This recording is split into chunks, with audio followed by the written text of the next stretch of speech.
Amoebic മസ്തിഷ്ക ജ്വരം ഇപ്പോൾ ഒരു പുതിയ ഇൻഫെക്ഷനായി നാട്ടിൽ ഭീതി ഉണർത്തിക്കഴിഞ്ഞു. ഈ രോഗം കഴിഞ്ഞ 9 മാസത്തിനിടയിൽ 18ഓളം ജീവനാണ് അപഹരിച്ചത്. 8 പേർക്ക് മാത്രം ഈ മാസം ജീവഹാനി സംഭവിച്ചു. അമീബിക് മസ്തിഷ്ക ജ്വരം കുളങ്ങളിലും സ്വിമ്മിംഗ് പൂളിലും വൃത്തിയില്ലാത്ത വെള്ളക്കെട്ടുകളിലും നീന്തുന്നവർക്ക് മാത്രമാണ് വരുന്നതെന്നാണ് ഈ അടുത്തുവരെ നമ്മൾ മനസ്സിലാക്കിയിരുന്നത്. എന്നാൽ ഇപ്പോൾ ഈ സാഹചര്യങ്ങളിലൊന്നും ഉൾപ്പെടാത്ത 3 മാസമുള്ള കുട്ടികൾക്ക് വരെ അമീബിക് മസ്തിഷ്ക ജ്വരം സ്ഥിരീകരിച്ചെന്ന ഞെട്ടിക്കുന്ന യാഥാർത്ഥ്യവും നമ്മൾ കേട്ടു.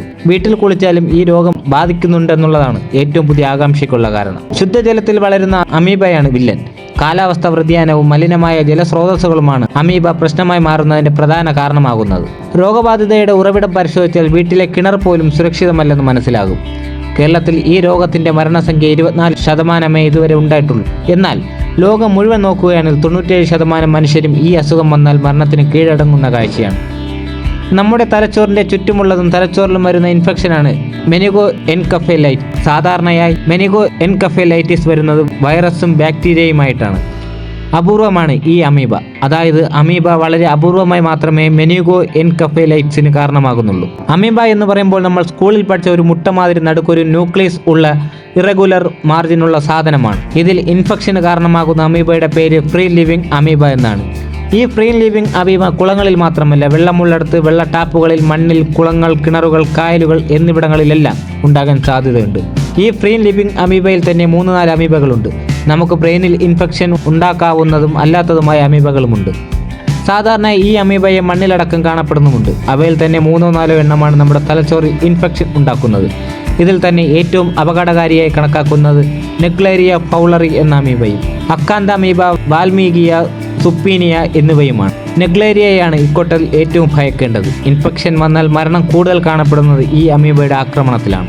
ഈ അമീബയും ഇൻഫെക്ഷനും അപൂർവമായതിനാലും ഇതിനൊപ്പം പരിശോധനകളും അപൂർവമായതിനാലുമാണ് ഈ രോഗം മരണകാരണമാകുന്നത്.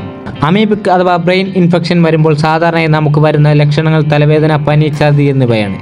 ഈ ലക്ഷണങ്ങൾക്ക് ശേഷം രോഗം വഷളാകുമ്പോൾ ഫിറ്റ്സ് അഥവാ ജ്വരവും ബോധം മറയുന്നതുമൊക്കെ സംഭവിക്കാം. അപ്പോൾ തന്നെ അത് മെനിഗോ എൻകഫലൈറ്റിസ് ആണെന്ന് സംശയിക്കാം.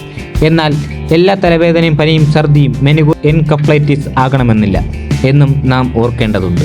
ആണെന്ന് സംശയിക്കുകയാണെങ്കിൽ നമ്മൾ CSF ടെസ്റ്റിന് വിധേയമാകണം. തലച്ചോറിനും സ്പൈനൽ കോഡിനും ചുറ്റുമുള്ള ആവരണിയിലെ ഫ്ലൂയിഡ് നമ്മുടെ മുതുകത്തു നിന്ന് ഒരു സൂചി ഉപയോഗിച്ചെടുത്താണ് സാധാരണ ഈ പരിശോധന നടത്തുന്നത്. അമീബിക് ഇൻഫെക്ഷൻ സംശയിക്കുകയാണെങ്കിൽ ഈ പരിശോധന നടത്തണം. സാധാരണയായി ഈ പരിശോധനയിൽ അമീബയുടെ സാന്നിധ്യം ശ്രദ്ധിക്കാറില്ല.